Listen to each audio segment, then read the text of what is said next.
Well, I just want to add that I am Mr. Sosha. Mr. Sosha. Yeah, Okay. like that's. I feel like I Sorry. should say that now. Yeah. Yeah.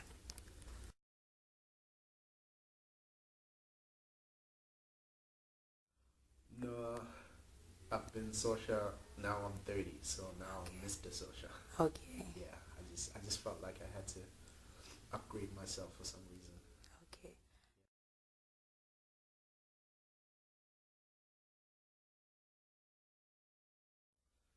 Firstly, I'm a rapper. Uh, I was, I could say a poet, but I dabbled. I only dabbled in the poetry, but like, yeah, rapper, MC, um, organizer, DJ. I thought I was a producer, but I could say I was a beat maker or on and off beat maker actually.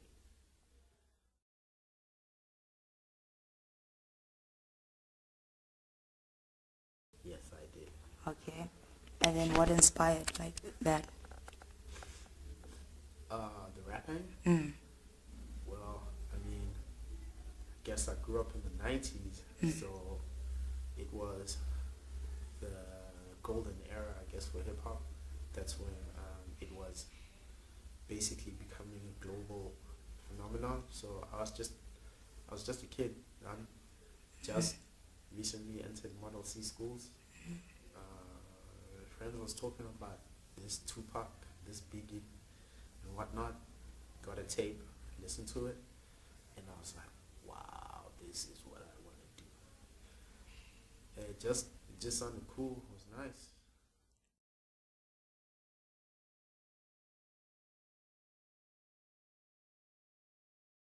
Yes, it was. It was in that aspect. It was like what year was it? It was like I think it was '99.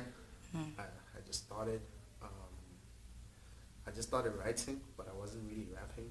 And like every so often, this guy would come and take whatever I've written, and then he'd be like, "Yeah," he'd rap it, and then I'd be like, "Oh, okay." And at some point, someone else just found something that I wrote, and he was like, "Yo, you need to come to our cipher." And it wasn't 8 Mile style then. We were meeting in a classroom when we were supposed to be praying or something. Yeah, but then we ended up just rapping.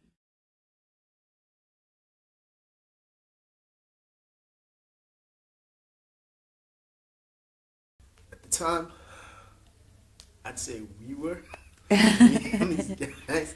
Okay, so you didn't have like grown Nah, up rappers that no, you no, okay. no. There was it was just a group of people called ourselves the LH Coalition, and then eventually, like I talked to my two friends, and then we formed our own little group as well. But it was all just us.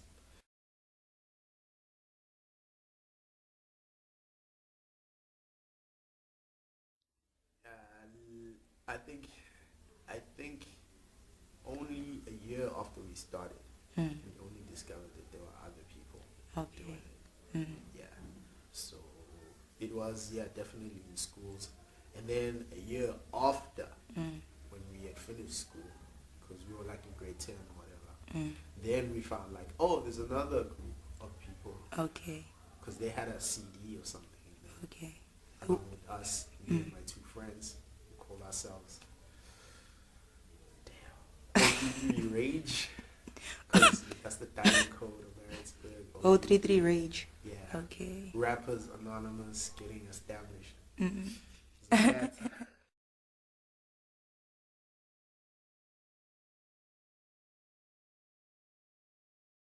it was these guys, they called themselves Rhyming Reason. Okay. Rhyming Reason, yeah. Are they still active in the scene now? Are they individually? Yes. Okay. There's but before I mention them though, Mm. like I just want to say that with us, Yeah. my Oh, group, 33. Yeah. 133 Rage, we actually found that even at the time, no one in Durban really had anything recorded. Okay. Because that was like 2001. Mm.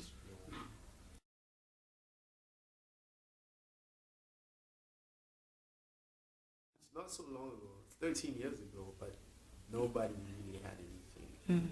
Potentially, I think there was something that was being created in 2001 or something that had just been created in 2001. So we were also like, Okay. yeah.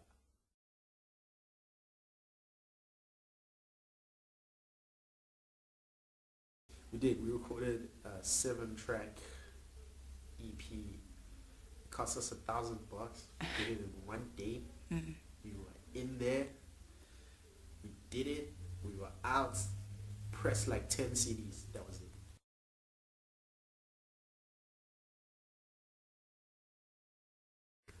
Never.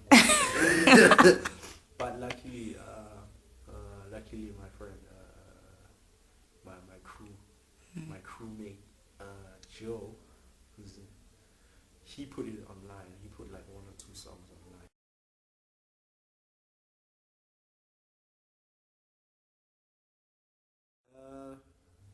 Well, the other member, Spoon, he gave it up. He gave it up with the quickness, actually. As soon as he went corporate. I mean, not corporate. As soon as he started working seriously, I guess. Yeah. He couldn't make the time. But Joe, we did our second effort, like 2004, 2005, and then he had to move to the UK, for like work stuff. And he ended up pretty much living there. But we've been discussing that we want to just do something. So he's still active. Okay. He buys like weird keyboards and drum machines and stuff, and tells me about it. Every so often he sends me beats.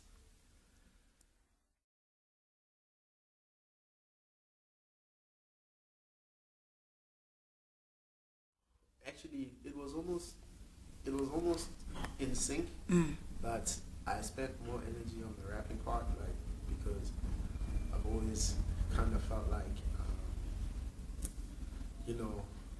I feel like I have to exhibit like this animated persona. So poetry is more calm. You have to be more dignified. Well, that was my impression of poetry at the time. So I just felt like the rapping would give more things life, like my hands, whatever, my voice, my feet would move.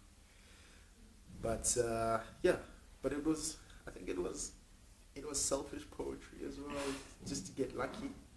Like, hey girl, I can write something. That's actually how I got my first girlfriend. Like, somebody gave her something that I had written, that I had given to them just to read, and then they gave it to her, and then she figured that I wrote it to her, and then that's how we hooked up. So yeah, it was kind of together. Okay. Yeah. This poetry was good to you? Yeah, I think poetry was good to me. Definitely. 1999 was a good year for me in poetry.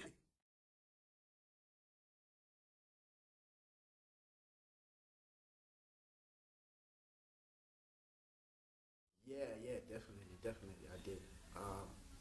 Because what had happened was, with recording like a CD, 17 or 18 or whatever, it was not the norm back then. It was just something that people would speak about. So kind of had expectations like, oh, we have a recording now. We have a record,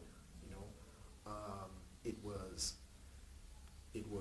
audible, it was clear, it wasn't muffled, it was on CD, we had multiple copies. So the expectation was that, now we're gonna move to the next level. Now we're gonna be on TV, because at the time as well, there was, I think, the first one of the first hip hop like albums that also got circulation. Amu's jeez, what was it called? Amu's album. No, it wasn't Above Ground. It was the Drama, I think. Yeah. Okay. So we just thought that, okay, automatically now that's gonna happen.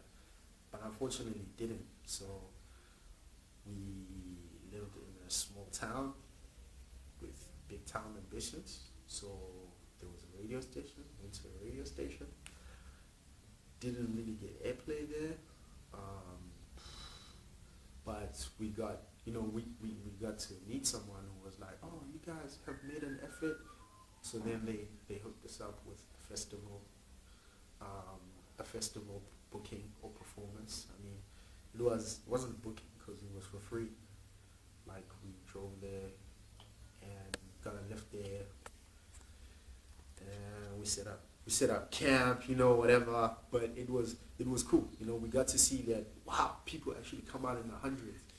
It was the Southern Cross Music Festival, if I'm not mistaken. Yeah, it was.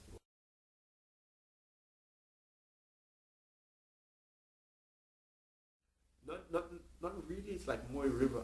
Okay. It's kind of like it used to coexist with Splash Fan, but then I don't know what happened. I think over the years it lost a bit of momentum, so now it's less frequent. But that was cool. That was actually cool because then that definitely exposed us to the other level. It definitely exposed us to the other level of music. In terms of, we met Max Normal. I don't know. Yeah, you know Max Normal. You know Max Normal, right? Word. So we met them, and at the time, also we had just heard their project. You know what I mean? So we like what? Even though it was a year, it felt like a long time. When you're younger, like a year feels like forever.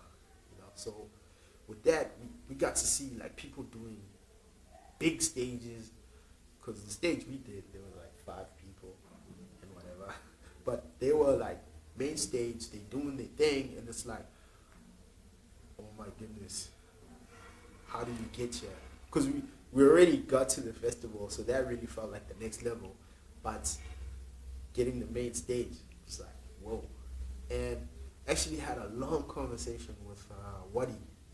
Well, he was called Waddy then, but I suppose he's Ninja now. But like, had a long conversation with him, and he was just a chill dude. He was just like, yeah, man, no, you know what? You gotta do you, man. I listen to, and we were asking him like, so what do you listen to? And he's like, man, I listen to some weird stuff, like some underground stuff and whatever. Which was really cool, to kind of have an insight like that from somebody whom you kind of had also an insight into their world, and then for them to speak to you in the real world, it was like, what?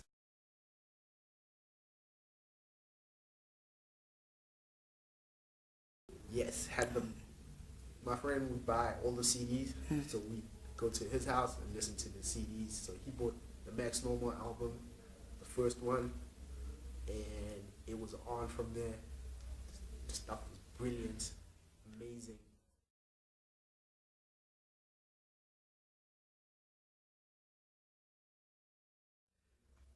Okay, all right. Okay, that was 2002. Okay. Okay, but I mean, I can take 2002. Yeah. 99, so So around. 3 years difference. 99, I won't lie. 99 we still kind of had a lot of Biggie, but Busta Rhymes was out because his like also because one friend would buy the CD and then we'd listen to it and kind of not really copy it, but maybe put it on tape or whatever. But it was Busta Rhymes, Extinction Level Event, The Chronic. Yeah, that came out in '99. What else came out? I think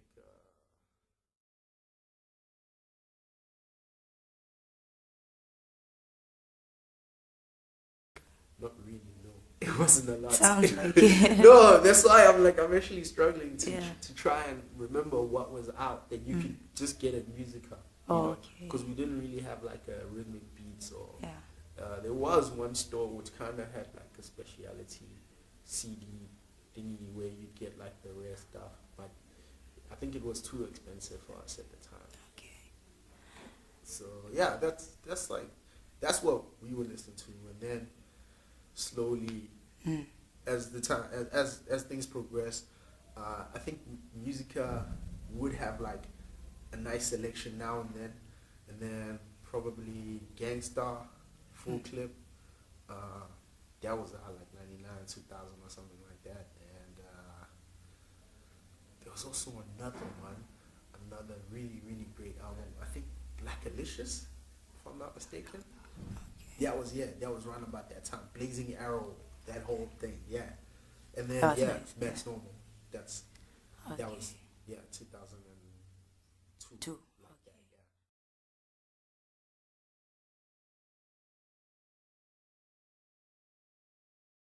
yeah. Moved to Durban. It was like the end of 2006. Oh, okay. Yeah. So pretty much by that time though, I'd pretty much just given up everything. I used to make beats. Mm.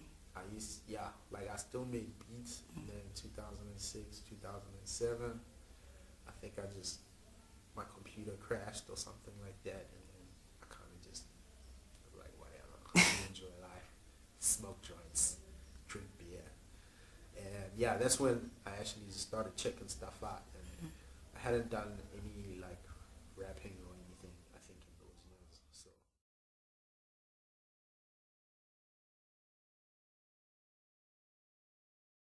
Nah, it was just family. Family just moved here.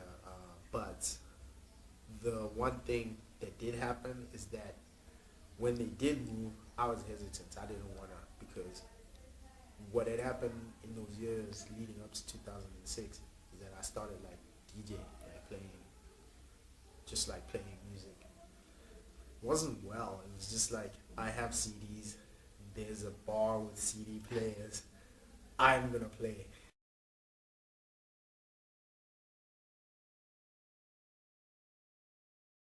Well, not really, because I thought I was doing well.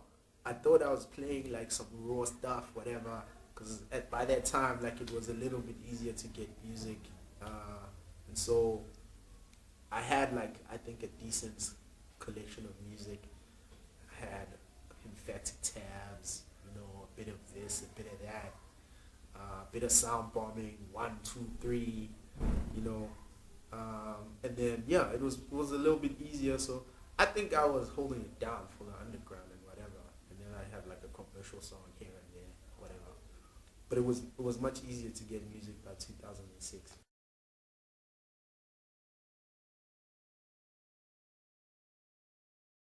It was okay. Let me tell you what this thing was.